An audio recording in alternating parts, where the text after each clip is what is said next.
네, 그래요. 이제 시작할 시간이 됐으니까 우리 주님의 기도로 이제 이 시간 열겠습니다.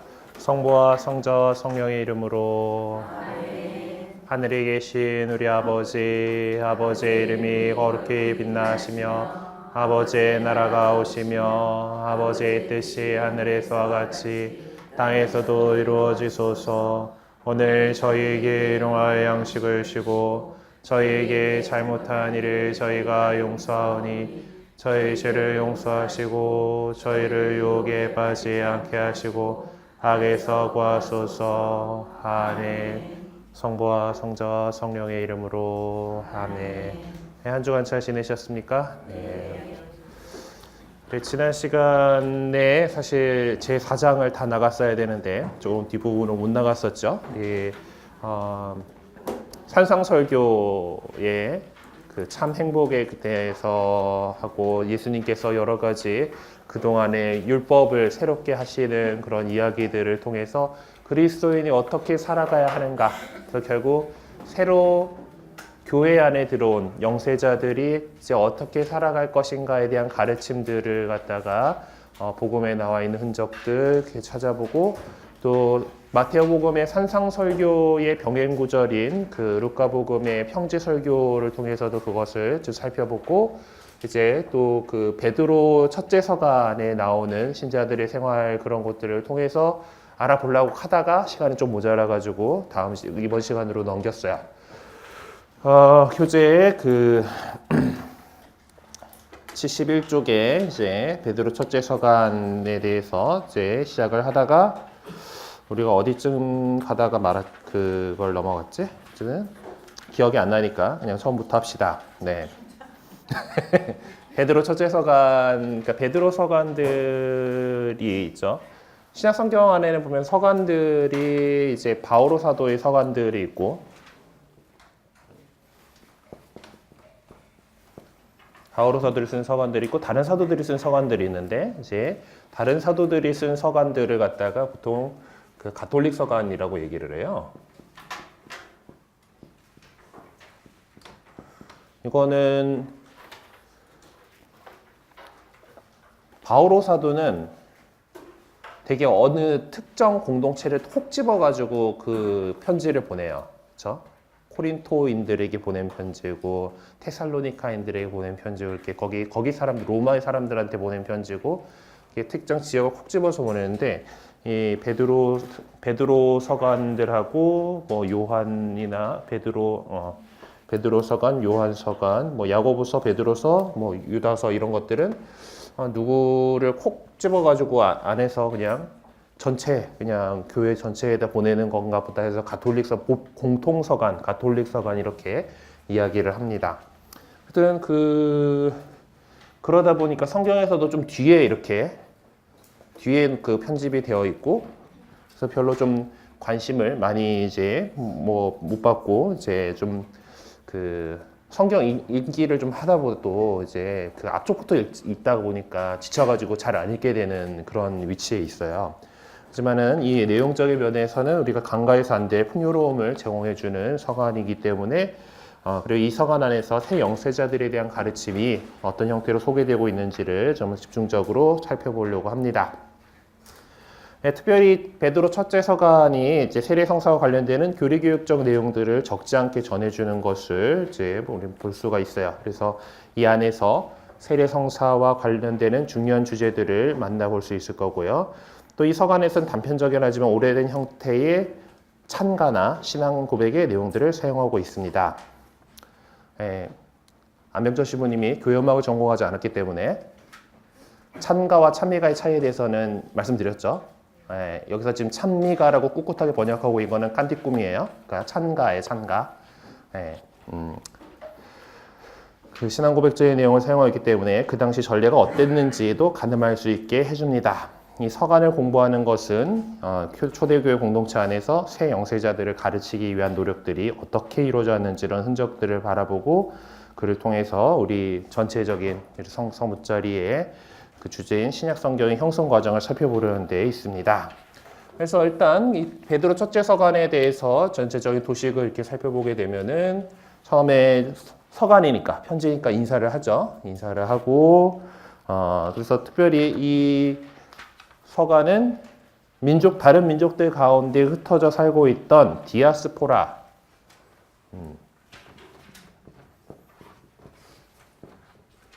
디아스포라에 있는 교회들에게 보내진 서간입니다. 네, 그래서 보면은 이제 베드로 첫째 서가 시작한 예수 그리스도의 사도인 베드로가 폰토스와 갈라티아, 카파도키아와 아시아와 비티니아에 흩어져서 나그네 살이를 하는 선택된 이들에게 인사합니다.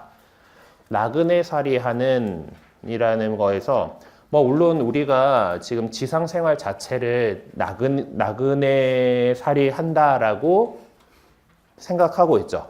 그리스도인들은 나그네 살이 하는 우리 지상의 교회는 나그네 살이 하는 교회예요. 왜냐하면 본향인 하나님 나라에서 지금 이 세상에서 나그네 살이 한다라고 생각하는데 이중적으로 그런 의미로도 받아들일 수 있겠지만은 폰토스, 갈라티아, 카파도키아, 아시아, 비타니아 흩어져서 나그네 생활살이를 하는 이라는 것으로 볼 때 이제 그 디아스포라에서 이제 유다 지역이 아니라 이제 그 다른 이방인 지역에서 그 유다인들이 그렇게 디아스포라를 이루고 살았었고 교포 공동체들이 있었던 거고 그리고 그 안에서도 그리스도인이 된 사람들에게 이렇게 보내는 거라고 이렇게 볼 수가 있습니다. 본문에서 흩어져서 나그네 살이 하는 이라는 그 흩어져에 해당하는 그리스 말 자체가 디아스포라예요. 예. 그래서 원래는 이제 팔레스티나 땅 밖에서 사는 유다인들을 가리키는 전문 용어인데 이제 이 글에서는 세상 곳곳에 흩어져 사는 그리스도인들에게 적용되고 있는 말입니다. 자, 그리고 여기서는 이제 그리고 나서 이제 2절에서 하나님 아버지께서 미리 선택하신 여러분은 성령으로 거룩해져 예수 그리스도께 순종하게 되었고 그분의 피가 뿌려져서 정결하게 되었습니다. 은총과 평화가 여러분에게 풍성히 내리시기를 빕니다. 라고 이렇게 하면서 삼위일체 하느님의 이름이 거명되죠. 아버지와 성령과 아들이 거명되고 그때의 역할도 이렇게 명시가 되고 있습니다. 성령이 거룩하게 하시고 그리스도의 피로써 정결하게 되었다라는 이야기를 하고 있죠. 자, 그렇게 인사를 한 다음에 자, 이런 지금 흩어져 사는 그 상태, 디아스포라 상태 속에서 그리스도인들이 어떤 역할을 해야 되는가를 이제 성경에 근거해서 신학적인 사색이 쭉 나오게 됩니다. 이 서간의 내용은 첫 번째 창가에 뒤이어서 즉시 삼위일체적인 창가가 소개되면서 시작되고 있죠. 우선적으로 그리스도교 신자들이 세례를 받음으로써 얻게 된 사제지기과는 두 가지 관점이 소개됩니다. 그래서 그리스도 공동체는 하나님께 영적인 예배를 바치는 공동체다. 그 공동체는 이러한 예배를 민족들 가운데서 거행함으로써 사제직을 수행한다. 아마 이 얘기를 하다가 축성이 나오고 축성과 축복이 나오고 그 얘기하다가 지난 시간에 진도로 못 나갈 것 같아요. 네. 자, 그렇게 우리가 그 사제적 공동체로서 하나님께 영적인 예배를 바치는 공동체이다라는 거고요. 그 다음에 세 번째 부분이 좀 이중적인 권고라고 이렇게 나오고 있는 건데, 우리가 이제 사제적 백성으로서 민족들 가운데서 거행하는 예배가 이렇게 우리가 그리스도인 신자 우리들이 처해 있는 각기 다른 상황들이 숙고되고 있고, 그리고 그것이 우리 마침내 얻게 될 영광을 노래하는 참가로 종결됩니다. 공동체 안에서 거행하는 예배가 이제 4장 12절부터 이렇게 나오게 되는데요. 이제 그래서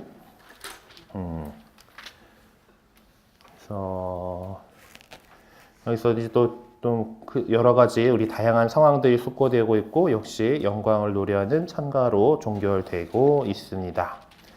그래서 이 가운데에서 이런 구조 속에서 여러 좀 찬가들이 이제 제시가 되고 있고, 이게 어디가 어떻게 걸쳐 있길래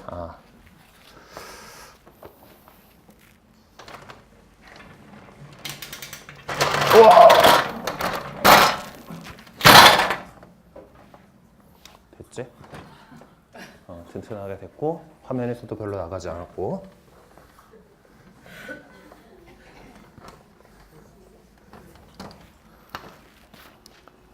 네, 여기서 이제 우리는 이제 세례가 우리 지금 세례하고 새 영세자들이 관심사니까.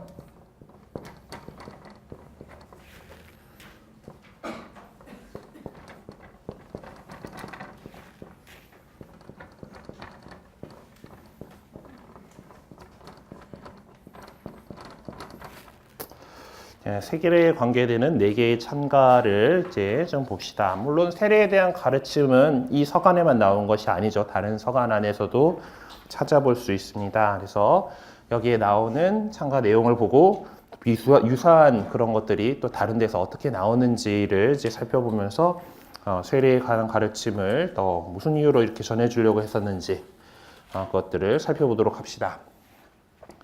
첫 번째 찬가가 1장 3절에서 5절에 나오는 찬가가 있어요. 여기는 이제 새로운 탄생을 가져주신 아버지께 바치는 찬미가를 전해준다라고 하고 있습니다. 1장 3절에서 5절에 있는 내용이 이렇게 나오죠. 우리 주 예수 그리스도의 아버지 하느님께서 찬미 받으시기를 빕니다. 하느님께서는 당신의 크신 자비로 우리를 새로 태어나게 하시어 죽은 이들 가운데에서 다시 살아나신 예수 그리스도의 부활로 우리에게 생생한 희망을 주셨고 또한 썩지 않고 더러워지지 않고 시들지 않는 상속재산을 얻게 하셨습니다. 이 상속재산은 여러분을 위하여 하늘에 보존되어 있습니다. 여러분은 마지막 때에 나타날 준비가 되어 있는 구원을 얻도록 여러분의 믿음을 통하여 하느님의 힘으로 보호를 받고 있습니다. 자, 이런 비슷한 내용이 또 다른 곳에서도 나오고 있습니다. 티토서 3장 5장에서 7절이 이렇게 나와 있네요. 자, 하느님께서 우리를 구원해 주셨습니다. 우리가 한 의로운 일 때문이 아니라 당신 자비에 따라 성령을 통하여 거듭나고 새로워지도록 물로 씻어 구원하신 것입니다. 이 성령을 하느님께서는 우리 구원자이신 예수 그리스도를 통하여 우리에게 풍성히 부어주셨습니다. 그리하여 우리는 그분의 은총으로 의롭게 되어 영원한 생명의 희망에 따라 상속자가 되었습니다.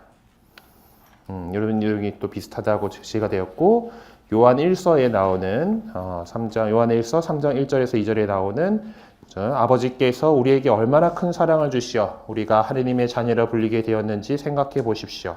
과연 우리는 그분의 자녀입니다. 세상이 우리를 알지 못하는 까닭은 세상이 그분을 알지 못하였기 때문입니다. 사랑하는 여러분, 이제 우리는 하느님의 자녀입니다. 우리가 어떻게 될지는 아직 드러나지 않았지만 그분께서 나타나시면 우리도 그분처럼 되리라는 것을 알고 있습니다. 콜로새서에서도 이렇게 얘기합니다. 그러므로 여러분은 그리스도와 함께 다시 살았으니 저 위에 있는 것을 추구하십시오.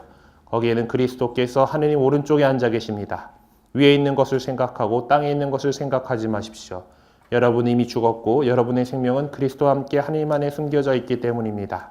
여러분의 생명이신 그리스도께서 나타나실 때 여러분도 그분과 함께 영광 속에 나타날 것입니다.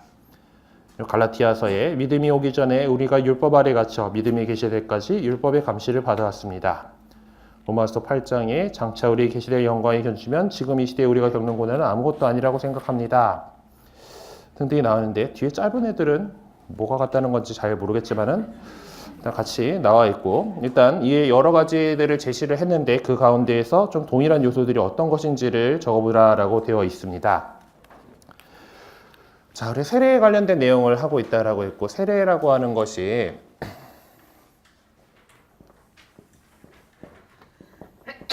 세례는 언제나 이제 그 파스카하고 관련이 있잖아요, 그렇죠?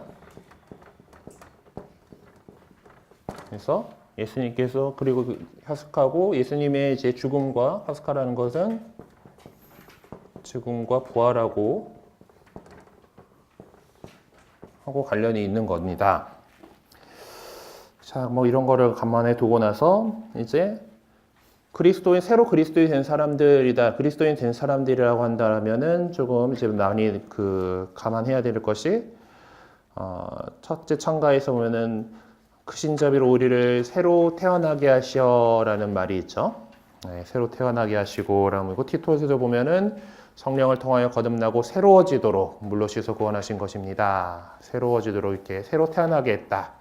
그리고 그 찬가에서 이제 베드로전서의 찬가에서 새로 태어나게 하시고 그렇게 해서 예수 그리스도의 부활로 우리에게 희망을 주셨고, 그리고 시들지 않는 상속 재산을 얻게 하셔서 상속자가 되었다라는 표현이 나오죠. 그와 마찬가지로 티토서에도 영원한 생명의 희망에 따라서 상속자가 되었다라는 그런 표현들이 나옵니다. 요한 1서에서 보면 상속자에서 자녀라는 표현으로 나오죠. 아버지께서 우리에게 얼마나 큰 사랑을 주시어 우리가 하느님의 자녀라 불리게 되었는지 생각해 보십시오. 과연 우리는 그분의 자녀입니다. 그래서 이런 상속 재산을 얻게 하셨습니다. 라는 부분 관련해 가지고 상속자가 되었다, 자녀가 되었다. 그리고 그 다음에 로마서에서도 보면은 상속에 대한 얘기는 없지만은 아까 처음에 나왔던 새로 태어나게 하시고 거듭나고 새로워지도록 그와 관련해 가지고 여러분은 그리스도와 함께 다시 살았으니 라는 다시 살았다라는 얘기가 나오고 있죠. 예. 그리고 여러분도 이제 그 생명이신 그리스도께서 나타나실 때 그분과 함께 영광 속에 나타날 것입니다. 그것이 아마 이제 상속 재산, 우리가 얻게 될 상속 재산이고 그것이 하늘에 보존되어 있다라는 거하고 관련이 지어져 있는 것 같아요. 그래서 전체가 공통적으로 다 뭔가를 갖고 있지는 않은데 일단은 첫 번째 찬가하고 티토서와 콜로새서에서는 이제 새로 태어나다, 거듭나고 새로워지도록 그리고 함께 다시 살았으니 이런 것들이 같은 공통적인 동일한 요소들로 이렇게 바라볼 수가 있겠죠. 그리고 또 상속 재산과 관련해 가지고는 이제 찬가에서 여기 베드로 전서에서는 상속 재산을 얻게 하셨다.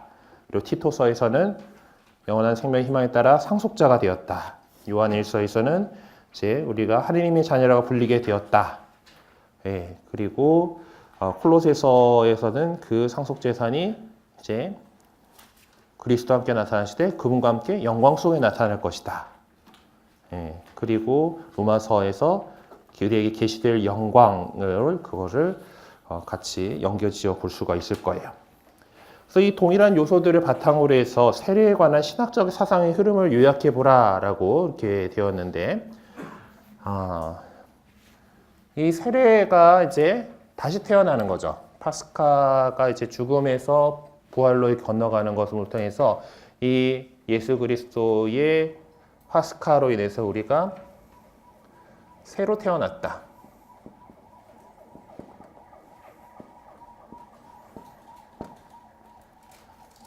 세례를 원래 침례로 했다는 얘기를 하면서 말씀드렸었죠. 자기가 들어가는 게 아니고 이제 세례 주는 사람이 물에 담그는 거라고. 담글 때 이렇게 꿀꿀꿀 하면 이제 새로 그때 그리스도와 함께 물속에 잠겨가지고 그리스도와 함께 죽었다가 거기 건져 올려지면서 하느님께서 그 십자가에 매달리셔서 돌아가셨던 그리스도를 일으켜 세우셨던 것처럼, 일으켜 세우다 우리 일본에서 많이 들었던 표현이죠. 일으켜 세우셨던 것처럼 이렇게 다시 새로 태어나는 거야.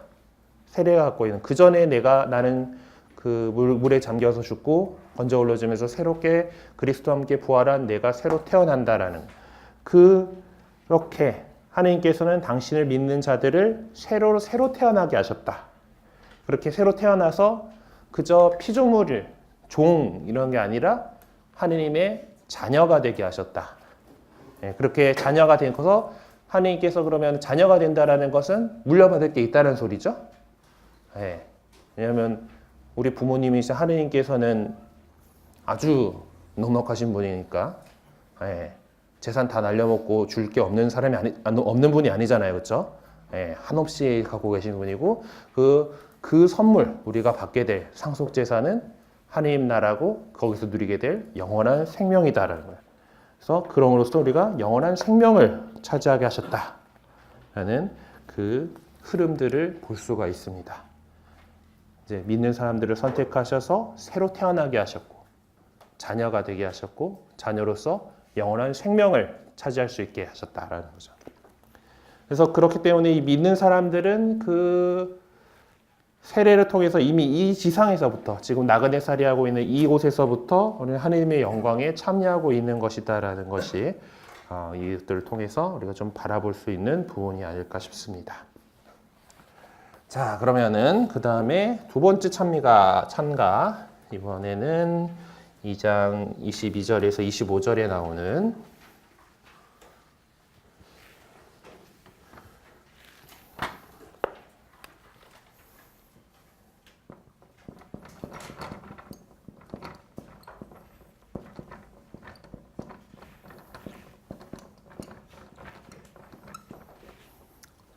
자, 이 두 번째 찬가는 구원자이신 그리스도께 바치는 찬미를 전해주고 있습니다. 자, 2장 22절에서 25절 보죠. 그는 죄를 저지르지 않았고 그의 입에서는 아무런 거짓도 없다. 뭔가 인용을 했는지 따옴표가 붙어 있습니다. 그리고 그분께서는 모욕을 당하시면서 모욕으로 갚지 않으시고 고통을 당하시면서 위협하지 않으시고 의롭게 심판하시는 분께 당신 자신을 맡기셨습니다. 그분께서는 우리의 죄를 당신 몸에 친히 지시고 십자나무에 달리시어 죄에서 죽은 우리가 의로움을 위하여 살게 해주셨습니다. 그분의 상처로 여러분의 병은 나았습니다. 여러분이 전에는 양처럼 길을 잃고 헤매었지만 이제는 여러분 영혼의 목자이시며 보호자이신 그분께 돌아왔습니다. 네, 이렇게 우리 에 대해서 우리 이제 주님에 대해서 이제 이렇게 이런 찬미를 담고 있는데요. 유사한 내용을 담고 있는 서간들을 봅시다. 고린도후서 5장 21절에는 하느님께서는 죄를 모르시는 그리스도를 우리를 위하여 죄로 만드시어 우리가 그리스도 안에서 하느님의 의로움이 되게 하셨습니다. 예, 우리가 그 의로움이 같이 나오고 죄를 모르시는 그리스도를 우리를 위해서 죄로 만드셨다. 부분이 나오죠. 로마서에서는 율법이 육으로 말미암아 나약해져 이룰 수 없던 것을 하나님께서 이루셨습니다. 곧 당신의 친아드님을 죄 많은 육의 모습을 지닌 속죄제물로 보내시어 그 육 안에서 죄를 처단하셨습니다. 라고 고백을 하고 있고 갈라티아서 3장 13절에서 그리스도께서는 우리를 위하여 스스로 저주받은 몸이 되시어 우리를 율법의 저주에서 속량해 주셨습니다. 성경에 나무에 매달린 사람은 모두 저주받은 자다라고 기록되어 있기 때문입니다. 라고 했고 요한일서에서 여러분도 알다시피 그분께서는 죄를 없애시려고 나타나셨던 것입니다. 이 소개한 본문들에서 공통적인 요소들을 또 한번 찾아보라고 되어 있네요. 네. 예수님께서 왜 오셨다라는 것들이 오셔가지고 하신 일들에 대한 것들이 공통적으로 나타나고 있죠.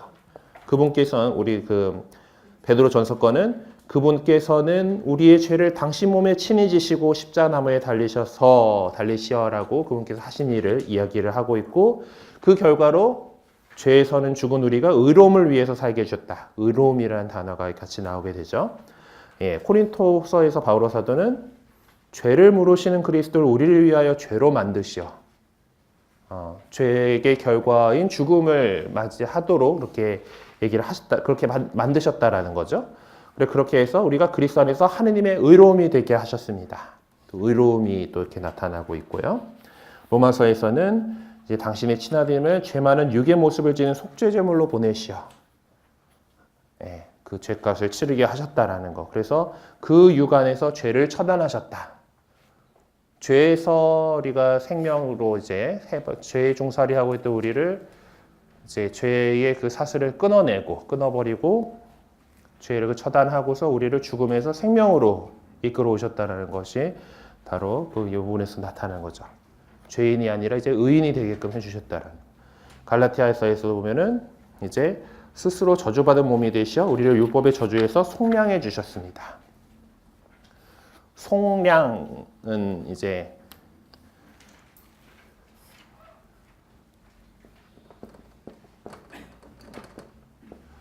양은 이제 보통 양민, 보통 그냥 일반적인 사람들 얘기하는 거잖아요. 그죠? 속은 이렇게 해서 죄인이면 양인이 아니잖아요. 그죠? 죄인이든 아니면은 뭐 종살이하고 있는 사람이든 팔려 있는 사람 그 몸값을 치르고 다시 양민이 되게 해준다는 게 속량이에요. 옛날에 신분제 사회에서 죄값이든 그 몸값을 해방시키려면, 그러니까 노예를 해방시키려면은 그 노예를 갖고 있는 주인이 할 수 있는 일이잖아요. 너 해방하고 있는 거는, 그거는 그 노예에 대한 권리를 갖고 있어야 되는 거죠. 그러면 저 누군가에게 노예 생활을 하고 있는 그 사람을 해방시키려면 어떻게 해야 돼요? 돈 주고 몸값을 치르고 사와야 되는 거죠. 그래서 내 소유가 됐으면은 해방시켜 줄 수가 있는 거잖아요. 그걸 보통 속량이라고 불렀어요. 속량이라고 하는 거고. 그래서 예수님께서 우리 죄는 조금 옛날의 어떤 사고 방식들이지만은 죽을 죄를 저질렀으면은 피로 갚아야 되는 건데 그 우리의 그 죽을 죄를 당신의 죄 없는 이인 당신의 피로써 대신 갚으시고 우리 몸값을 대신 치러주시고 우리를 구원하셨다. 그래서 속량이라는 표현을 씁니다. 갈라디아서의 속량이라고 하는 것은 이제 그런 의미죠. 우리 가지고 그래서 그 전에 죄인이었던 우리를 의로운 사람으로 해주셨다라는 거하고 같은 의미입니다. 그리고 요한일서에서 보면 그분의 죄를 이제 여기서는 죄를 없애시려고 나타나셨던 것입니다라고 죄를 없애신다라는 그런 얘기만 나와 있습니다. 그래서 지금 하나님께 그리스도께서는 죄 없으신 분이 우리를 위해서 우리의 죄를 당신이 이제 그 베드로 전서의 표현 때 우리의 죄를 당신 몸에 친히 지시고 십자가 나무에 달리셔서 이제 우리를 의롭게 해주셨다라는 그런 얘기죠. 그래서 그분이 죽음과 부활을 통해서 우리를 구원하셨다라는 것이 이제 우리 그리스도인들이 받은 그 의로움인 거고 그 의로움이 되기 위해서 우리가 이 세례라고 하는 것을 통해서 그러니까 전에 죄의 종살이를 하고 있는 거였다면은 의로움으로 이렇게 넘어가게 되었다. 세례가 갖고 있는 그 힘, 우리가 그 물속에 과거에 내가 죄 많던 내 죄가 잠겨서 죽고 예수님과 함께 건져지면서 부활함으로써 의로움으로 영원한 생명으로 우리가 이렇게 넘어가게 되는데 그것은 바로 예수님께서 저 십자가에 못 박혀서 돌아가신 그 모습을 우리가 기리는 그대로 저렇게 죄 없으신 분이 당신의 피를 흘리심으로써 우리의 죄값을 치러주셨다. 그래서 우리가 죄에서 세례를 통해서 의로움으로 넘어간다라는 그것을 강조를 하고 있는 거죠. 의로움 얘기가 나왔으니까 말인데 우리 가톨릭 교회하고 개신교회하고 이 의로움에 대한 그 개념이 조금 다르죠. 이 세례를 통해서 그리스도인이 됨으로써 의로움이 그거인데, 그러니까 원래 죄인이었다는 건 똑같아요. 죄인이 되었다는 건 똑같은데, 이 마르틴 루터 신부가 이 또 되게 그 두려움도 많고 어떤 죄에 대해서 많이 깊은 묵상을 했던 분이긴 한데, 이 사람의 생각은 우리 세례를 받긴 했는데 여전히 또 죄 짓고 산단 말이에요. 우리 인간은 바뀐 게 없어. 죄인이야. 죽은 운명이야, 결국. 죽을 운명이고 죄인이긴 한데, 그렇지만 하느님께서 우리를 의롭다 해주셨다. 그래서 칭의라고 해요. 의롭다고 불러준다. 의롭다고 해준다. 그러니까 실제로는 내가 죄인 그냥 그대로인데 의롭다 해준다가 이게 개신교의 의로움에 대한 사상이고, 우리 천주교 쪽에서는 세례 성사를 통해서 우리가 예수님의 그 피로 완전히 의롭게 되었다. 의화라고 얘기해요. 이제 그러니까 개신교 쪽 제 신학에서는 이 의로움이 하나님께서 그래 너 안 되겠고 안 되긴 하는데 그래 의롭다 해줄게. 의롭다고 불러준다. 이렇게 그런 의미로 표현을 하고 있고, 우리는 의화된다. 이제 우리가 사실 이제 예수님께서 육으로 참으로도 참 인간이시고 참 하느님이신 그분께서 우리를 위해서 피 흘려 주셨고, 우리를 우리의 육인 우리를 갖다가 그 품위로 들어 높여 주신 거잖아요. 그래서 하느님화 데이피카시오라고 하는 하느님처럼 그 신화되는 그런 사람들이고, 그 의로움도 역시 의롭게 되는 거예요. 의롭게 된 사람들인데, 물론 우리 또 나약함, 인간적인 그런 것들 때문에 또 유혹에 빠지고 죄를 저지르고, 그럼 죄에 저질렀으면 하느님하고의 관계가 또 끊어지는 거겠죠? 끊어지면 우리 어떻게 해요? 용서 구하고 고해 성사를 통해서 다시 의롭게 되는 거잖아요. 회복하는 거예요. 네, 그럼 다시 의로운 사람이 됐지만은 또 우리의 죄의 경향성 때문에 또 타락하고 또 싫었다가 회개하고 다시 의롭게 살아가는 거죠. 그러니까 우리 천주교에서는 그래서 이 세례를 통해서 우리는 의롭게 됐다라고 보는데 개신교 쪽의 신학에서는 보니까 인간이가 안 되겠고 죄인이긴 한데 그래도 예수님 믿는다 그러니까 그래 의롭다 그래 의롭다고 해준다 이제 그런 약간 뉘앙스로 이렇게 의로움을 바라보고 있어요. 사쪽이고요. 네. 근데 우리 의로운 사람이죠. 의롭게 된 사람이고 그 의로움을 잘 간직할 수 있도록 네. 또 걸려 넘어지고 그러고 있지만은 의로움을 간직할 수 있도록 스스로를 성찰하고 고해성사를 통해서 언제나 회개하고 하나님께로 나아가는 그런 삶을 우리가 살아가야 되는 거죠. 그런 이야기들도 계속해서 이 새신자들에게 하는 권고, 충실성 이런 내용들로서 이게 나타나게 될 겁니다. 어제 주일 복음 말씀에 이제 너희도 회개하지 않으면 모두 그처럼 될 것이다 하고 있잖아요, 그렇죠? 네. 회개로 이번에 되게 강조를 하셨는데, 그러니까 또 마침 또 사순 시기를 살고 있으니까 평소에도 회개하는 그런 삶 잘 살아가도록 합시다. 네. 자, 세 번째 차입니다.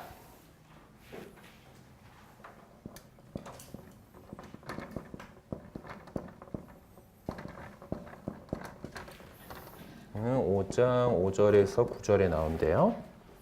자, 여기서는 이제 그리스도교 신자의 모습을 규정해주고 있는 세례 성사와 관련되는 찬가를 전해준다고 합니다. 5장 5절에서 9절에 자, 젊은이 여러분, 여러분도 마찬가지로 원로들에게 복종하십시오. 여러분은 모두 겸손의 갑옷을 입고 서로 대하십시오. 하나님께서는 교만한 자들을 대적하시고 겸손한 이들에게 은총을 베푸십니다. 그러므로 하느님의 강한 손 아래에서 자신을 낮추십시오. 때가 되면 그분께서 여러분을 높이실 것입니다. 여러분의 모든 걱정을 그분께 내맡기십시오. 그분께서 여러분을 돌보고 계십니다. 정신을 차리고 깨어있도록 하십시오. 여러분의 적대자 악마가 으르렁거리는 사자처럼 누구를 삼킬까 하고 찾아 돌아다닙니다. 여러분은 믿음을 굳건히 하여 악마에게 대항하십시오. 여러분도 알다시피 온 세상에 퍼져있는 여러분의 형제들도 같은 고난을 당하고 있습니다. 여러분이 잠시 고난을 겪고 나면 모든 은총의 하느님께서 곧 그리스도 예수님 안에서 당신의 영광에 참여하도록 여러분을 불러주신 그분께서 모두 여러분을 온전하게 하시고 굳세게 하시며 든든하게 하시고 굳건히 세워주실 것입니다. 그분의 영광은 영원합니다. 아멘. 이렇게 했죠. 이거하고 비슷한 내용이 야고보서 4장에 나온다고 합니다. 자, 그러나 하나님께서는 더 큰 은총을 베푸십니다. 그래서 성경은 이렇게 말합니다. 하나님께서는 교만한 자들을 대적하시고 겸손한 이들에게는 은총을 베푸신다. 그러므로 하나님께 복종하고 악마에게 대항하십시오. 그러면 악마가 여러분에게서 달아날 것입니다. 하나님께 가까이 가십시오. 그러면 하나님께서 여러분에게 가까이 오실 것입니다. 죄인들이여 손을 깨끗이 하십시오. 두 마음을 품은 자들이여 마음을 정결하게 하십시오. 탄식하고 슬퍼하며 우십시오. 여러분의 웃음을 슬픔으로 바꾸고 기쁨을 근심으로 바꾸십시오. 주님 앞에서 자신을 낮추십시오. 그러면 그분께서 여러분을 높여주실 것입니다. 그래요. 여기서 비슷한 내용들을 이제 보면은 그 따옴표 돼가지고 인용한 성경 말씀, 그러니까 여기서 성경 말씀이라는 건 구약 성경의 말씀이겠죠. 그래서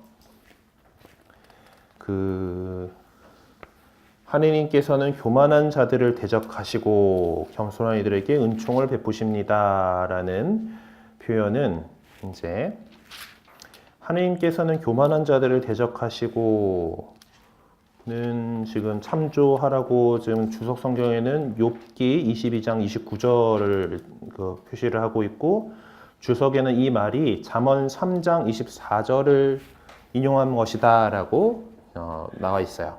그러니까 하나님께서는 교만한 자들을 대적하시고 겸손한 이들에게 은총을 베푸십니다라는 이 말은 구약 성경에 있는 말이다라는 거죠. 잠언에 나오는 말이고 이제 그것으로 이제 하나님께 복종하고 그래서 이 말을 인용한 것들이 이제 일단 동일한 요소죠.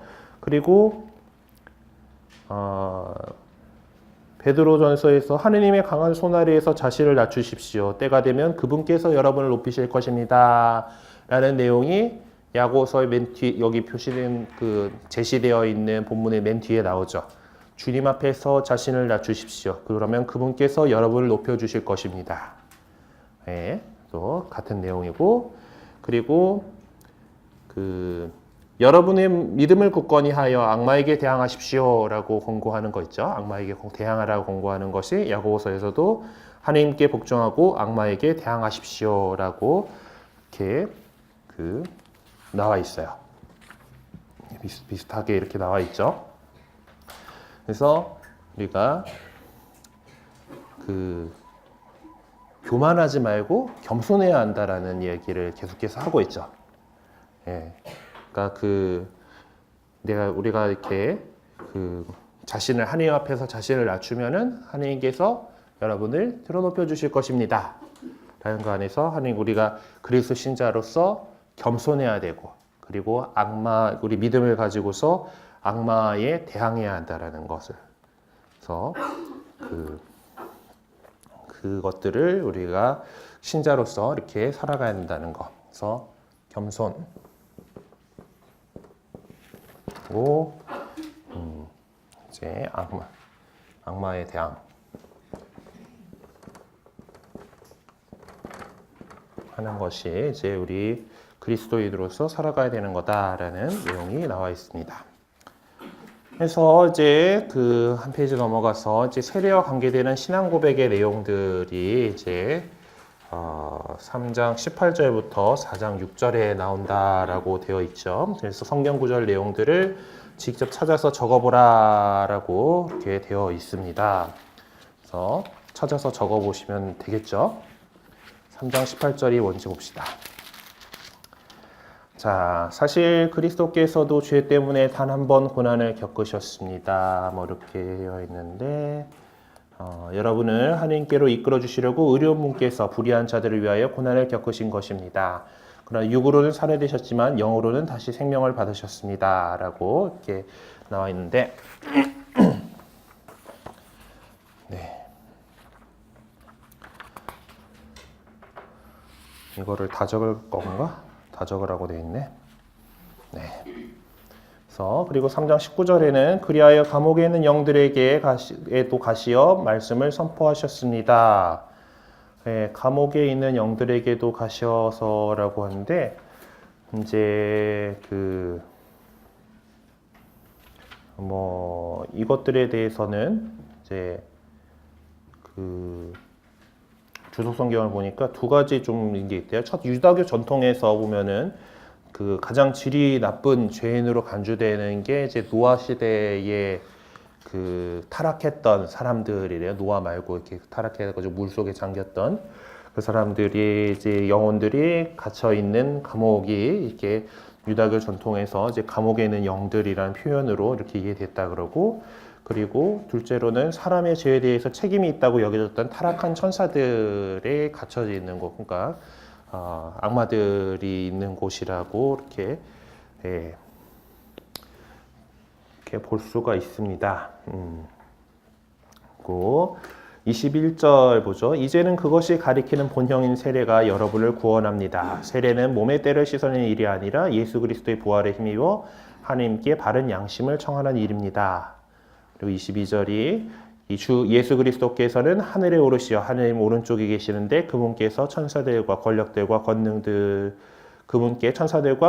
권능들이 복종하게 되었습니다. 라는 내용이고, 4장 5절의 내용은 그들은 산이와 죽은 이들을 심판하시려고 준비를 갖추신 분께 셈을 해드려야 할 것입니다. 라는 내용들이 나와 있습니다. 그래서 우리 세례의 의미 들을 이런 구절들 안에서 이제 찾아볼 수가 있습니다. 그러니까 특히 19절과 21절 사이에 이제 아까도 노아 방주 시대의 이야기를 잠깐 꺼냈습니다만은 20절이 옛날에 노아가 방주를 만들 때 하나님께서는 참고 기다리셨지만 그들은 끝내 순종하지 않으셨습니다. 몇몇 사람 곧 8사람만 방주에 들어가 물로 구원을 받았습니다. 라는 이야기가 나오죠. 세례 성사 안에서 이제 세례수를 축복하는 긴 기도문이 있습니다. 이 물이 어떻게 이 세례를 이루게 되었는가 하면서 구약 시대부터 쭉 이렇게 나오는데 노아의 홍수 역시 세상을 죄악으로 가득한 세상을 물로 깨끗하게 하셨다라는 면에서 정화라는 그 의미를 담고 있기 때문에 그 기도문 안에 그 노아 이야기가 또 나와요. 노아 이야기 나오고 뭐 나중에 요르단강에 세례 받으신 거 그런 것들이 이렇게 뭐 나오는 가운데 노아 이야기가 꼭 나옵니다. 세례를 받은 신앙인들은 과연 어떤 사람들인가, 어떤 삶을 살아야 할 것인가. 베드로 첫째 서간에는 이렇게 여러 군데에서 그에 대한 분명하고도 명확한 답을 제시를 하고 있습니다. 그래서 우리가 그 의미를 새겨보면서 믿는 사람으로서 나는 그런 인식을 갖고 살아가고 있는지 묵상하고 반성을 해봤으면 좋겠습니다. 탈출기로 갑자기 넘어가네요. 탈출기의 주제는 이집트로부터 해방이었고 사건을 주도하신 분은 하느님이셨다. 뭐 사실 세례는 이게 아까도 계속해서 관련되지만은 파스카에서 찾아오게 되죠. 그래서 여기서 그 당시에 이집트 사람들이 그냥 그 이집트의 종살이를 하고 있던 것을 종살이에서 해방으로 이렇게 넘어간. 뭐 물론 원래 그 좁은 의미는 무설주에 양의 피가 발라져 있어가지고 그냥 그 집은 건너뛰고 넘어간다라는 거지만은 넘어가서 이집트의 종살이라는 그런 상태에서 자유인으로 해방되었다라는 그런 거죠. 그리고 그 예수님께서 새로운 파스카를 세우시면서 우리가 갖고 있던 죄악의 종살이에서 이제 우리를 역시 해방시키셨다. 의로움으로 해방시키셨다라는 그런 구조를 갖고 있습니다. 그래서 그 탈출기의 주제는 이집트로서 해방이고 그 사건은 누가 하셨는가? 하느님의 전능하신 힘으로 하셨다라는 거죠. 하느님께서 그것을 해주셨다는 거예요. 그래서 이스라엘 백성은 해방자로서의 하느님을 그들이 믿는 하느님으로 고백해 왔던 것이죠. 이집트에서 해방은 한마디로 종살이로부터의 해방이었습니다. 그래서 이 사건을 염두에 두고 본문 1장 13절부터 2장 10절을 읽어보면은 세례를 어떤 식으로 설명을 하고 있는가를 좀 볼 수 있다라고 이렇게 나와 있죠. 1장 13절은 그러므로 마음을 가다듬고 정신을 차려 예수 그리스도께서 나타나실 때 받은 은총에 여러분의 모든 희망을 거십시오로부터 시작하는 그렇게 해서 여기서 아기와 거짓을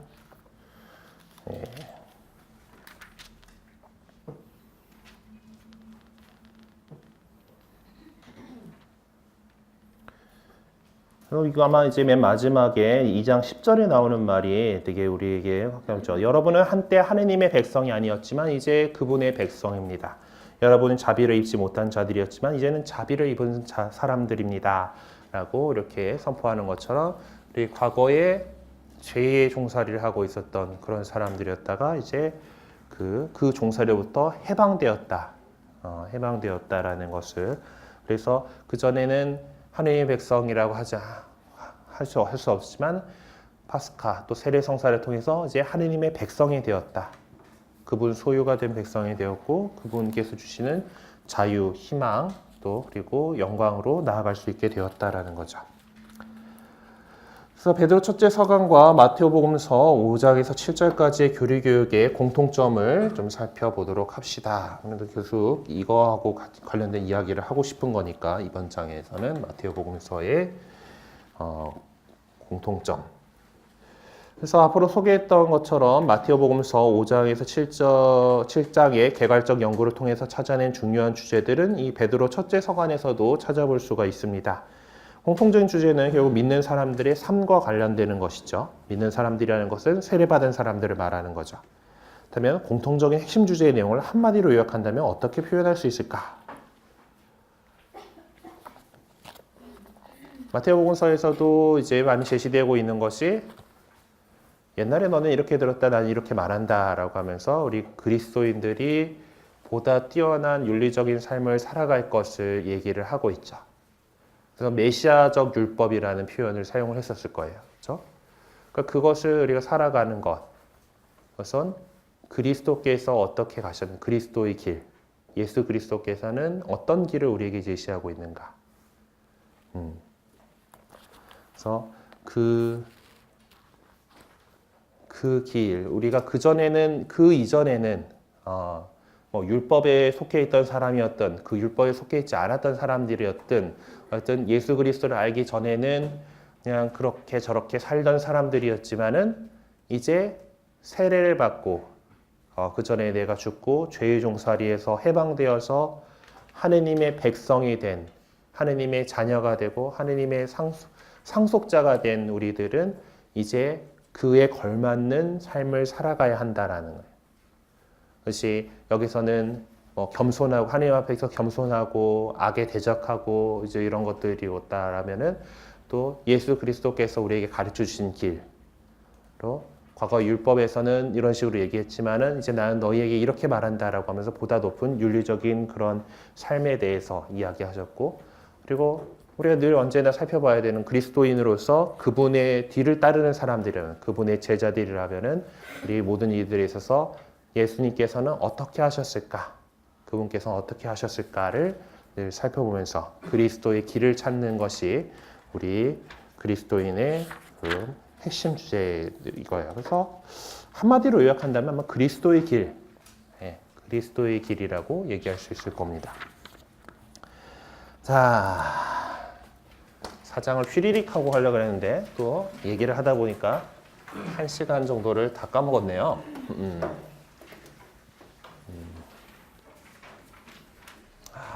쉬는 시간을 없이 90분을 해야 할 것 같아요. 아이고. 참고 자료는 잘 뭐 읽어보시고요. 이제 제5장 충실성에 대한 권고로 넘어가 봅시다.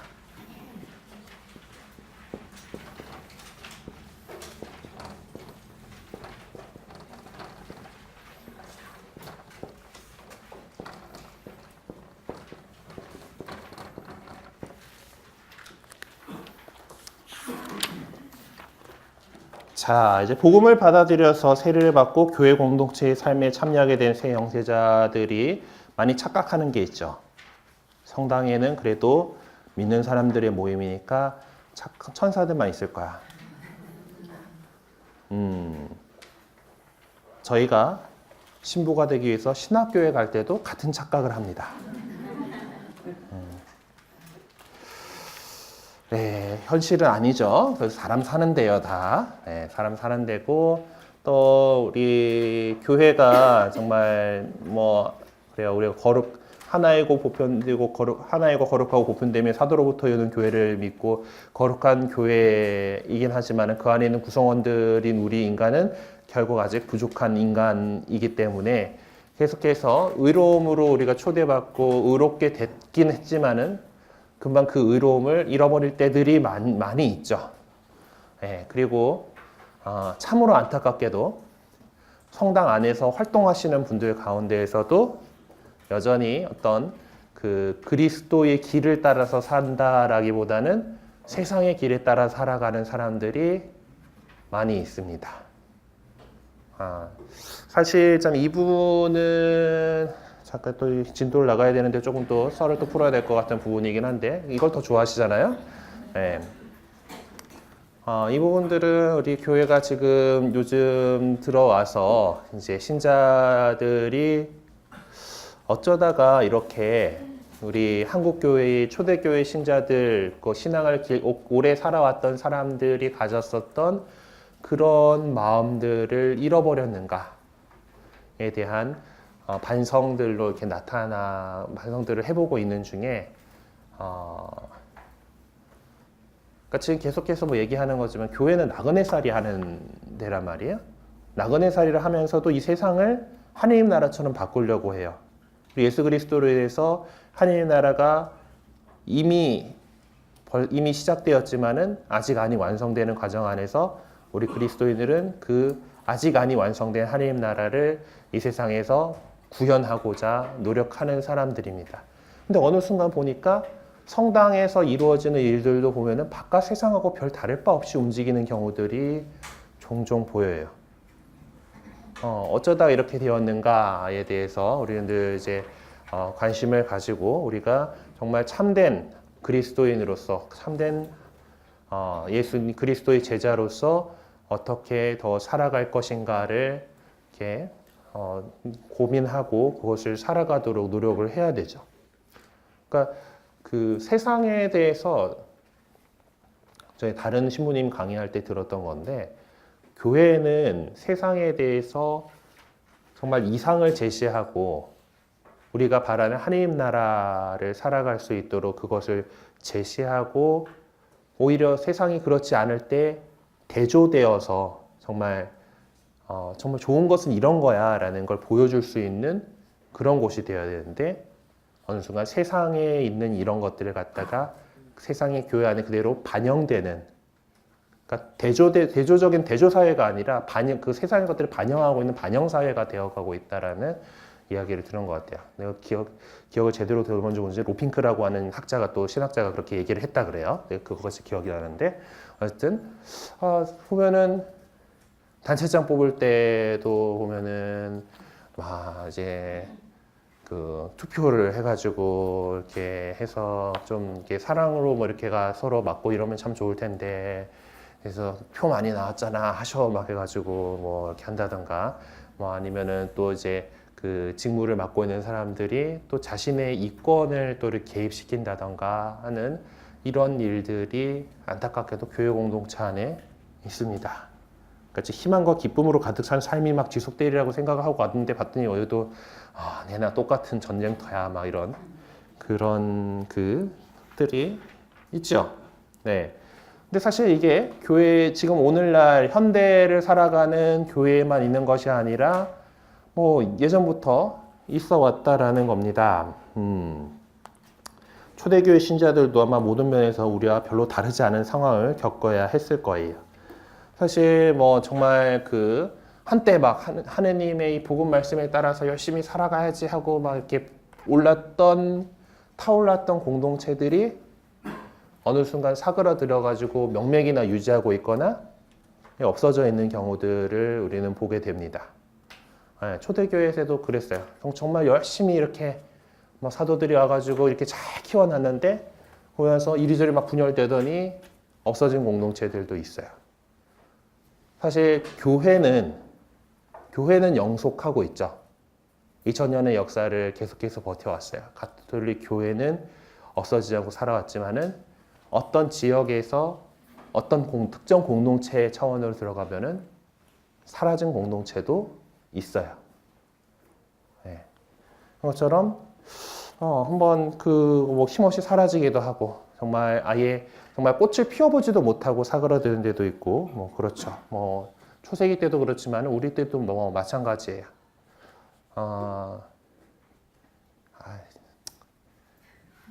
진도를 나가야 되는데 딴 게 또 생각이 났어요. 근데 그래서 제가 이제 두 번째 본당을 제가 청년 활동을 하던 본당에 가게 됐어요. 그 신학교는 또 이사 간 다음에 들어갔기 때문에 제가 두 번째 본당에서는 창오동 성당 같은 경우는 제가 중학생 때부터 대학생 때까지 살았던 본당이에요. 제 청춘을 바쳤던 그 주일학교 교사를 하던 시절을 거기서 했었고 이제 그 사제 성소를 이제 응답하게 될 계기가 되었던 사실 제가 대학교 2학년 때까지만 해도 여우 같은 마누라와 토끼 같은 자식들을 데리고 잘 먹고 잘 사는 게 꿈이었던 남자였는데 그 시절에 주일학교 교사를 하다가 하다 보니까 이렇게 됐어요. 자, 그때에 제가 겪었던 것들은 이제 본당에 학사님이 많았었거든요. 신학생들이 많다 보니 그러다 보니까 꼬시게 돼요. 그리고 본당에 신학생이 있어야지 또 계속 신학생이 나와요. 저도 그러다 보니까 이제 신부까지 여기까지 와 있는데 그 신학생들이 많다라는 건 또 이제 본당 공동체가 많이 활발하다라는 거고 사랑이 있는 공동체다라는 그런 의미이기도 하거든요. 뭐 물론 이제 인구가 많은 본당이기도 했고 그리고 젊은이들이 되게 풍성했어요. 많이 이렇게 하고 이제 청년 레지오가 4개 팀이 있었고 뭐 2000년대 초반이니까 90년대 말이고 2000년대 초반이고 그리고 뭐 이제 청년들과 교사들이 서로 막 유대가 좋았어요. 되게 좋았던 그런 기억들을 갖고 있고 또 거기에 또 학사님들이 많이 있으니까 또 이제 또 방학 때 되면은 학사님들 나오셔가지고 청년들하고 참 이렇게 좋은 관계들 맺어주시고 이렇게 전체적인 분위기가 좋게 이렇게 갔었어요. 근데 이제 그 10년 넘는 세월이 지난 거죠. 제가 신학교에 2004년에 입학을 하고 이제 그 이후로는 사실 창호동 공동체를 갈 이유가 없잖아요. 제가 이사를 가서 그 공릉동에서 신학생이 됐기 때문에. 그리고 제가 2015년에 이제 보좌 신부로 부임을 이렇게 했는데 그 청년 레지오가 많이 사그라들었어요. 네개 프레시디움 어쩌저쩌 요지를 하고 있는데 제가 그때 봤던 그 청년 형들 누나들의 모습하고는 그런 활력이 없고 또 어느새 청년하고 교사회가 이제 분리돼가지고 청소년분과 청년분과 이렇게 나눠져가지고 교류가 별로 없어. 그러니까 뭐 이런 식으로 뭐 한 본당 안에서도 되게 막 잘 되고 있던 그게 뭐 어느 순간 어떤 계기로든 아무튼 계기가 뭐 중간에 이제 사실 본당을 분가를 하나 더 시켰어요. 그 동네가 참 복잡한데 제가 다녔을 때는 거기 창사동 성당이었거든. 창동에서 분가를 해서 창사동에 이제 자리를 잡아가지고 이제 시작을 해가지고 상가 건물에서 열심히 살다가 창오동에다가 건물을 새로 지어가지고 이제 건물을 입주를 했는데 성당을 지었는데 창오동으로 이름을 안 바꾸고 창사동으로 살고 있다가 저는 이제 이사를 갔었어요. 근데 그 사이에 너네 창오동 있으니까 이름 창오동으로 바꿔야죠. 성당은 창오동이 됐어. 그러다가 거기에 이제 아파트들 늘어나고 인구가 많아지니까 분가를 해야 하는 데서 창사동을 다시 분가를 한 거예요. 그래서 막 옛날 그쪽 아는 사람들은 헷갈려. 창사동 성당, 창오동 성당 막 이렇게. 어쨌든 뭐 분가를 하면은 또 사실 또 청소년들이 타격을 많이 입습니다. 뭐 그런 일들도 있었고, 갔더니 이제 그 신학생 많던 본당에 신학생이 하나도 없는 거지. 예비 신학생이 한 명 있긴 있었지만은 안타깝게 애가 공부를 열심히 안 해가지고 집어넣는데 실패했어요. 하여튼 뭐 진짜 그렇게 그 공동체는 이렇게 사고를 들기도 하고 또 뭐 어떤 계기가 되면 또 다시 또 부흥할 수도 있겠죠. 아무튼 여러 가지 우리들 삶 안에서는 이렇게 오르내리고 하는 것들이 있어요. 그 안에서 근데 사실 뭐 거기에 있는 사람들이 다 부족한 사람들인데 그래도 그 안에서 성령의 열매를 맺게끔 이런 좋은 일들이 이렇게 뭐 사목자든 뭐 수녀님, 수도자든 신자들이든 그렇게가 으쌰으쌰가 잘 될 때도 있지만은 또 그 안에 그 악마가 뿌린 그 가라지들이 들어가 가지고 농사를 망치게 되는 일들도 분명히 있거든요. 그런 것들을 사실 그 모든 것들이 완벽하게 막 사랑에 꼽히는 그런 그 성령의 열매가 막 피어나는 그런 공동체가 만들어지는 것은 우리의 이상이죠. 아이디얼한 부분이지만은 그게 안 되는 것들은 분명하게 있어요. 하지만 그렇다고 해가지고 우리의 이상을 포기할 수는 없는 거잖아요. 그래도 어찌됐든 또 그 안에서 그 가라지들 잘 걷어내고 또 좋은 것들을 모으고 지금 남아있는 좋은 것들을 모으고 그것들을 키워낼 생각을 해야 되는 거죠. 그러니까 그렇게 살아갔던 거는 뭐 지금의 오늘의 현실뿐만 아니라 옛날도 마찬가지였던 초대교회 공동체 시절에도 마찬가지였던 거예요. 그래서 이런 상황들의 직면에서 교회 공동체 안에는 아주 이른 시기부터 교훈이라고 하는 특별한 형태의 사도적 가르침이 형성되기 이뤘다. 교훈, 뭐 여기에서 이제 전문용어 교훈을 쓴 거고 참고자료 용어 설명을 보라라고 되어 있는 그리스어로 뭐 권고나 격려로 번역할 수도 있는 이런 이런 가르침들이 있었다라는 거예요. 그러니까 우리가 신자가 됐어. 신자가 됐는데 여전히 어떤 생활이 뭔가 드라마틱하게 내 삶이 바뀌지 않잖아요. 그렇죠? 세례받았다고 해가지고 갑자기 내가 착한 일만 막 되고 나쁜 일은 다 이게 꺼려지고가 아니잖아요. 열심히 또 그래도 신자인데 착한 일 하면서 자꾸 좋은 일 하면서 살아야지 하고 하다 보니까 되는 거죠.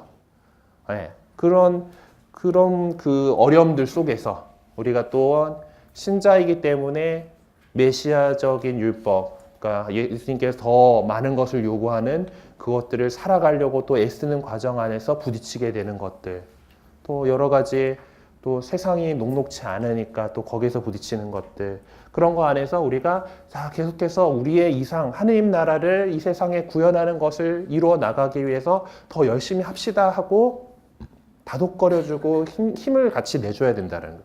그것이 바로 여기 오늘 이번 그 충실성에 대한 권고장에서 이렇게 바라보게 될 권고라고 하는 파레네제 뭐 이런 거는 뭐 굳이 그런 그 단어를 교훈 권고로 번역했다라는 거니까 그리 알아봅시다. 그래서 다양한 형태들의 교훈들이 제시되죠. 그래서 첫 번째로 일상적인 교훈들을 이렇게 봅시다. 전례를 거행하기 위해 모였을 때 전례 주관자는 전례에 참여한 모든 사람들이 능동적으로 그리고 적극적으로 전례에 참여하게 할 책임이 있습니다. 네, 신부가 있는 이유죠. 여러분들이 이제 미사를 거행하는 데 있어가지고 그렇게 함께 사제 공동체인 우리 그리스도인들이 함께 하느님께 제사를 올릴 수 있도록 능동적으로 적극적으로 전례에 참여하도록 해야 되죠. 그렇게 하려면 일단 우선적으로 기도하는 분위기를 만들어야 합니다. 그리고 전례에 참여한 사람들이 그리스도께 대한 깊은 신앙심과 충실성이 외적인 요인들로 인해서 흔들리지 않도록 하기 위해서 이렇게 그 분위기를 만드는 거예요. 그것이 아마 대표적인 그 그러기 위해서 전례주관자는 여러 가지 형태의 행동 지침과 같은 교훈을 하게 됩니다. 그래서 로마서 12장 3절에서 21절은 이 교훈이라고 하는 문화교양을 보여주는 좋은 예가 될 수 있죠. 이것은 우리가 주일 강론 때 들을 수 있는 복음적 권고의 내용들과 같은 형태의 것으로서 일상적인 교훈에 해당된다라고 할 수 있습니다.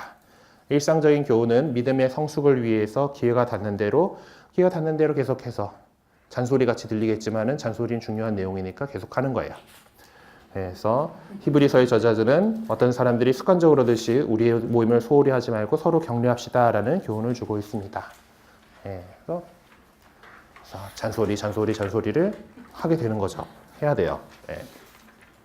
자, 그리고 특별한 교훈이 있어요. 일반적으로 늘 하는 거는 이제 그렇겠지만은 살다 보면은 특별한 교훈을 필요로 하는 어떤 위기의 상황을 맞을 때가 있습니다. 신앙 공동체가 겪어야 할 위기의 상황 가운데서 대표적인 것은 초대교회 시절에는 당연히 두말할 것 여지없이 박해였죠.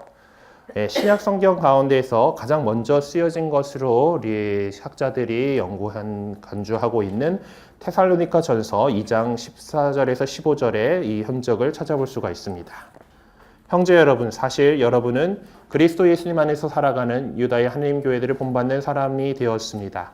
그곳 신자들이 유다인에게서 받은 것과 똑같은 고난을 여러분도 여러분의 동족에서 받았기 때문입니다. 유다인들은 주 예수님을 죽이고 예언자들도 죽였으며 우리까지 박해하였습니다. 그들은 하나님 마음에 들지 않은 사람들이고 모든 사람을 적대하는 자들입니다. 하고 유다인들을 이제 좀 이렇게 하고 있는데, 이제 그렇게 유다에 있는 그리스도 교회가 박해받았던 것처럼, 즉 여러분들도 테살로니카에 있는 사람들도 테살로니카의 다른 사람들도 이해받지 못하고 박해를 받았다라는 그것을 얘기를 하고 있는 거죠. 그리스도교 신자들은 예수님을 주님으로 고백했고 주님이신 하나님께서 이스라엘 백성을 이집트에서 해방시키셨듯이 부활하신 예수님께서 당신 백성인 교회를 지켜주신다는 확신을 갖고 있었습니다. 그래서 특별히 그들은 주님께서 위엄을 갖추시고 다시 오실 것이라는 희망 속에서 그분의 재림을 열정적으로 기다리고 있었죠. 테살로니가 후서 1장 6절에서 10절에서 보면은 그분께서 오시면 그 괴로움과 고통을 겪고 있는 자들이 안식을 누리게 해주실 것이고 가해자에게는 괴로움을 안겨주실 것이라는 말로 희망의 메시지를 전했습니다. 금방 오실 줄 알았는데 이게 점점 안 오시죠. 그리고 우리는 2000년이 흘렀어요. 자, 그러니까 금방 오실 줄 알았는데 안 오신단 말이에요. 그런데 그러면은 점점 그 희망에서 나가 떨어지는 사람들이 생기겠죠. 실망과 좌절감에 사로잡혀서 이 박해를 이겨내지 못하고 배교하는 경우들도 나왔습니다. 자, 그런 문제는 이제 70년경부터 일부 공동체들 안에서 뚜렷하게 나타나기 시작했죠. 그래서 히브리서 저자는 이런 상황에서 믿는 사람들을 받쳐줄 수 있는 강력한 희망의 메시지를 전해줍니다. 그것이 바로 특별한 형태의 교훈에 해당하는 거죠. 예전에 여러분이 빛을 받은 뒤에 많은 고난의 싸움을 견뎌낸 때를 기억해 보십시오. 어떤 때에는 공공연히 모욕과 환난을 당하기도 하고 어떤 때에는 그러한 처지에 빠진 이들에게 동무가 되어주기도 하였습니다. 여러분은 또한 감옥에 갇힌 이들과 고통을 함께 나눴고 재산을 빼앗기는 일도 기쁘게 받아들였습니다. 그보다 더 좋고 또 길이 남는 재산을 가지고 있다는 것을 알고 있었기 때문입니다. 그러니 여러분의 확신을 버리지 마십시오. 그것은 큰 상을 가져다 줍니다. 여러분이 하나님의 뜻을 이루어 약속된 것을 얻으려면 인내가 필요합니다.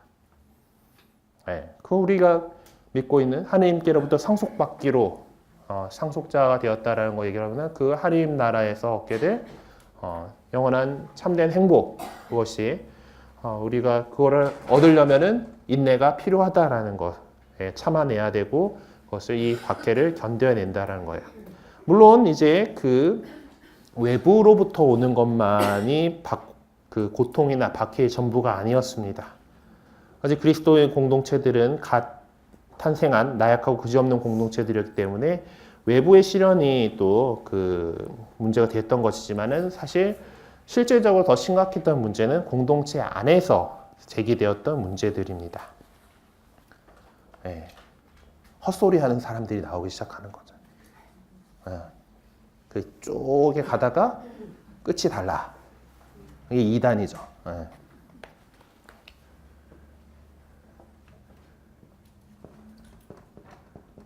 이단이가 달을 이자에다가 끝 단자잖아요. 그러니까 이 내용 줄기가 쭉 이렇게 똑같이 잘 가고 있다가 요 끝에서 획 하고 빠져나가는 거예요. 거의 비슷비슷한데 그렇기 때문에 사람들이 이렇게 또 넘어가게 되는 그런 문제죠.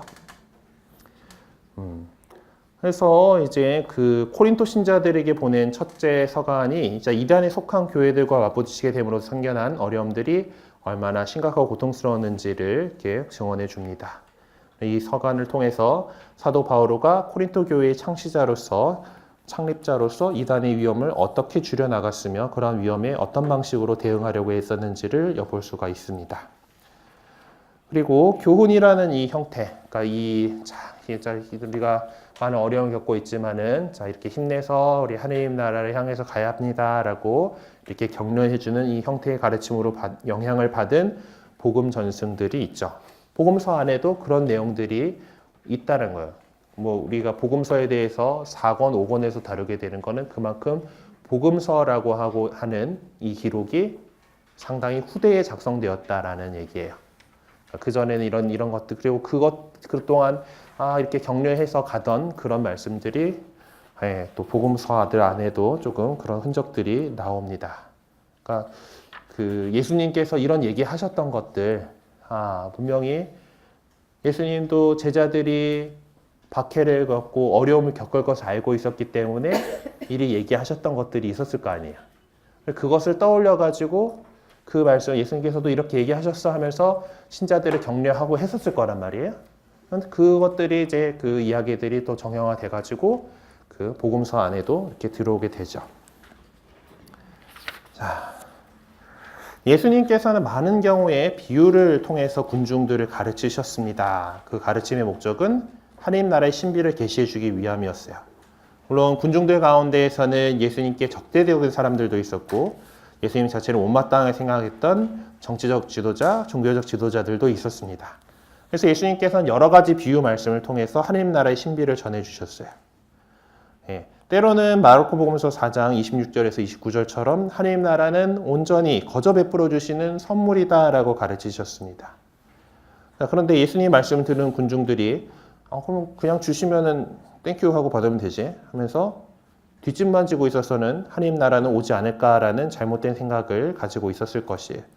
그래서 예수님께서는 하나님의 선물은 무상의 성격을 띠고 있지만 그에 동시에 그에 대한 책임도 뒤따른다는 점을 지적을 하십니다. 그래서 그것을 받아들이는 사람들의 책임, 그 받아들이기 위해서 회개하는 것이 필요하다라는 거죠. 그러니까 예수님께서는 구체적인 청중들을 대상으로 구체적인 환경 속에서 비유를 통해서 가르치신 것입니다. 예. 그래서 성지순례를 가보려고 해요. 예루살렘인 그 이스라엘 성지순례를 가본가 어떤 그 환경, 그 구체적인 환경에 내가 뭐 이미 좀 2000년의 세월이 흘러가지고 좀 많이 바뀌기는 했지만은 그 땅에 가가지고 보면은 그 환경이 이 말씀을 하셨던 환경이 어떤 것이구나, 그것이 조금 더 다가옵니다. 어쨌든 어떤 그 구체적인 청중들 대상으로 구체적인 환경 속에서 비유를 가르치셨던 것이고, 그래서 삶의 문제들과 깊은 관련이 있었습니다. 그리고 또 예수님께서는 비유로 가르치시는 말씀들을 통해서 하나님 나라가 도래하는 데 있어서 당신이 수행하게 될 고유한 역할이 무엇인지에 대해서도 매우 조심스럽게 지적을 해주셨습니다. 어쨌든 이렇게 예수님께서 하셨던 비유 형태의 예수님의 말씀들이 훗날 예수님께서 부활하시고 승천하시고 사도들 성령을 보내주셔가지고 교회가 세워지고 난 다음에 새로 들어온 신자들, 예수님을 겪은 적이 없는 사도들의 그 모습을 보고 그리스도인이 되었던 이 사람들을 교육하는 데 있어서 자료로 모아지게 되는 거죠. 예. 사실 예수님의 부활이 있은 다음에는 이 비유 말씀을 듣게 될 청중들이 바뀌게 된 겁니다. 예수님의 비유 말씀, 그 당시에는 분명히 거기에 있는 이스라엘에 있는 갈릴레아 지역에 있는 그 사람들에게, 그 청중들에게 하셨던 말씀이지만은 그 말씀이 이제 그 말씀을 듣는 사람들은 이제 교회를 통해서 예수 그리스도를 믿게 되고 새롭게 신자가 되는 이 사람들이죠. 새로운 사람들이에요.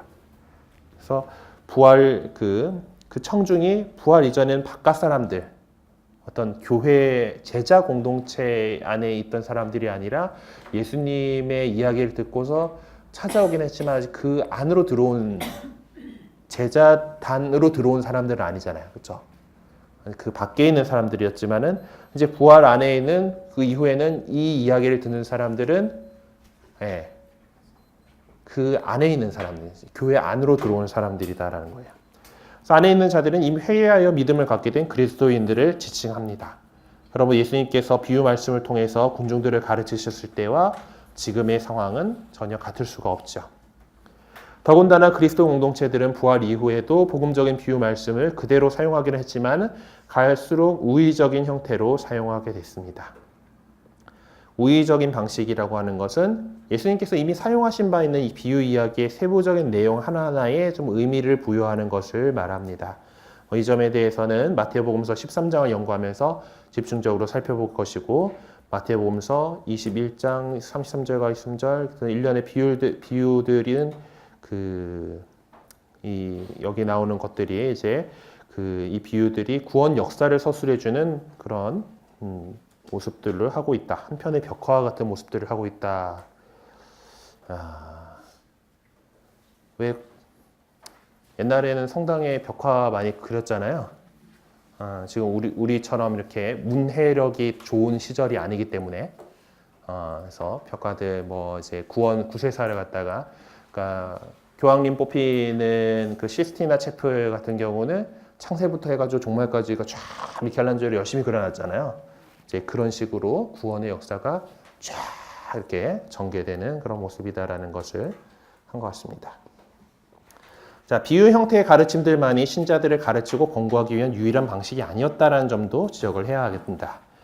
루카 복음에 나오는 예수님의 법린과 같은 이야기 역시 전승에서 유포되었을 뿐만 아니라 예수님의 가르침이 분명하게 표명된 이야기로 전해져 내려왔음을 간과해서는 안 되겠죠. 이 이야기를 통해서 전해주고자 했던 예수님의 가르침은 시련이 올 때, 그러니까 그 고통을 이겨내고 끝까지 걸어가셨던 예수님을 본받도록 하라는 그런 내용입니다. 피땀 뚝뚝 흘려가면서 그렇게 기도하고 계셨던, 그렇게 했지만, 주님 하실 수만 있다면은 이 잔을 제에게서 거두어 주십시오까지 예수님도 그렇게 얘기하셨지만은 그러나 제 뜻대로 하지 마시고 아버지 뜻대로 하소서라고 그것을 받아들였던 그리스도를 본받으라는 거죠. 그러므로 우리는 그리스도교 공동체에 속한 신자들을 가르치고 권고하는 데 있어서 비유 형태의 가르침 외에도 신약 성경 안에 여러 가지 이야기 형태의 가르침들이 있었다라는 것을 보게 될 겁니다. 그래서 원래 나가려고 했던 것까지는 못 나갈 것 같고 그 개괄적 연구까지를 할 수 있을까? 개괄적 연구까지는 해볼 수 있을 것 같아요. 자, 봅시다.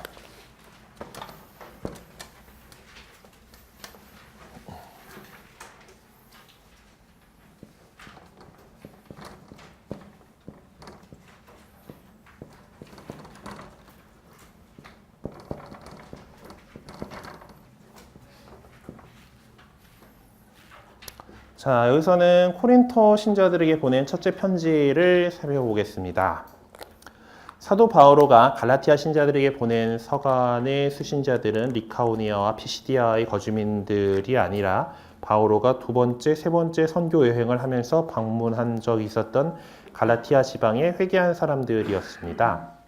갈라티아 신자들에게 보낸 바오로의 편지는 바오로가 에페소에 체류하고 있던 기간 아마 54년에서 57년 그 정도 사이에 쓴 걸로 쓰여진 것이 확실하게 보고 있습니다.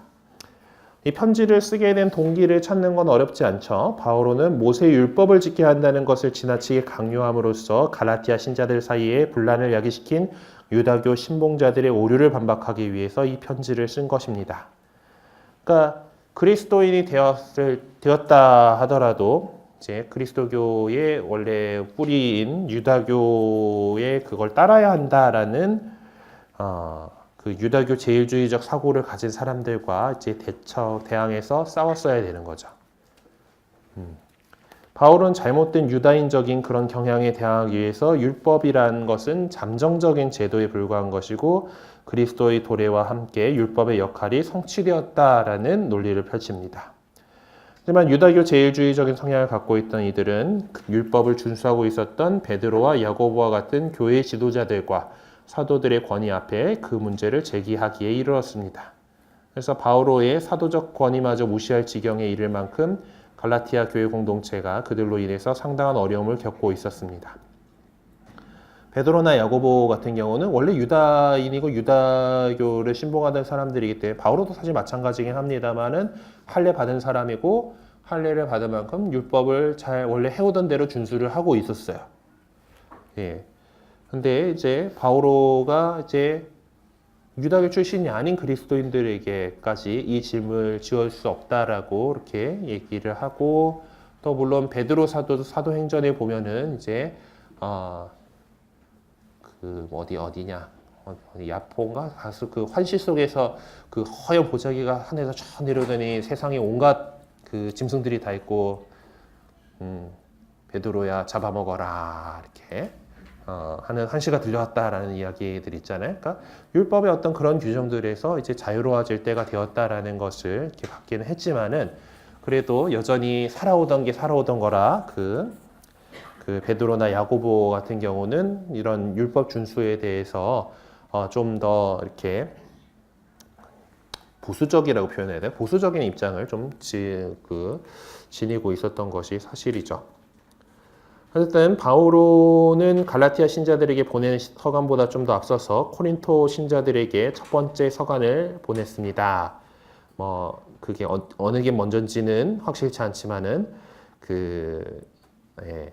조금 더 갈라티아서를 보낼 때보다 비슷하거나 빠를 거라고 보고 있어요. 어쨌든 바오로 사도는 갈라티아인들에게 편지를 보낼 때의 상황과는 전혀 다른 상황에 봉착하고 있습니다. 코린토는 아카이아라고 하는 로마 지방 아카이아라고 하는 그 지방의 그 수도로서 동양과 서양을 연결하는 통로 구시를 하고 상업이 많이 발달되어 있던 곳이에요. 바오로가 코린토를 처음 방문한 것은 두 번째 선교 여행 도중이었고 50년 겨울에서 52년 여름까지 한 18개월간 머물러 있었습니다. 바오로는 세 번째 선교 여행 중인 에페소에 머물러 있을 때 코린토 신자들에게 편지를 썼는데 그러니까 코린토 전서에서 보면은 이전에 보낸 편지에 대한 언급이 있어요. 코린토 사람들한테 전에 편지를 보낸 적이 있는데 그거는 지금 전해지지 않습니다. 그러니까 이게 사실은 이게 둘째 편지인데 첫째 편지는 잃어버렸어요. 그래서 위에서 언급한 것처럼 갈라티아 신자들에게 보낸 서간에서는 이 서간에서 바오로는 유다인 신봉자들이 제기한 문제를 해결해 했지만은 이제 여기서는 이제 코린토 쪽에서는 오히려 반대로 그리스도께서 율법으로부터 우리를 해방시켰다라고 한 이 바오로의 메시지를 더 극단적으로 해석한 사람들의 문제를 해결해야 했습니다. 그러니까 율법은 그리스도로 인해서 이제 다 완성되었다는데 폐지됐다라고 생각을 하고 그냥 막 살았던 거예요. 나에게는 모든 것이 허용된다라고 말하며 살아간다면 그것은 그들의 성령의 체험에서 오는 종교적 열성을 통해서 올바른 깨달음 지식에 이르는 것이라고 믿었기 때문인 거죠. 그러니까 좀 오버해가지고 약간 좀 왜 어설프게 아는 사람이 많이 설치잖아요. 우리 세상에서도 보면은 정말 제대로 공부하고 잘 아는 사람들은 보면은 나는 아직도 배울 것이 많다라고 여기지 내가 다 안다 하고 이렇게 떠들고 다니지 않아요. 마찬가지로 여기 이 시대에도 이렇게 성령님께서 딱 주시는 그 뜨거운 것들 한번 살짝 맛보고 나가지고 이게 뭔가 다 이룬 것이냐 뭐 이렇게 이야기하고 다녔던 사람들이 있었던 모양이죠. 바울은 설교 내용을 극단적으로 해석하고 그 결과 제멋대로 살았던 코린토 신자들의 문제를 무관심하게 지나쳐 버릴 수가 없었습니다. 그리스도가 생긴 지 6년도 되지 않은 코린토 교회 신자들은 교회가 하나님 나라는 사실을 너무나 빨리 망각해 버린 것 같았어요. 그런 망각은 코린토 신자들의 믿음뿐만 아니라 그들의 행동 양식에 있어서도 엄청 그릇된 결과를 초래하게 될 원인이었던 것으로 보입니다.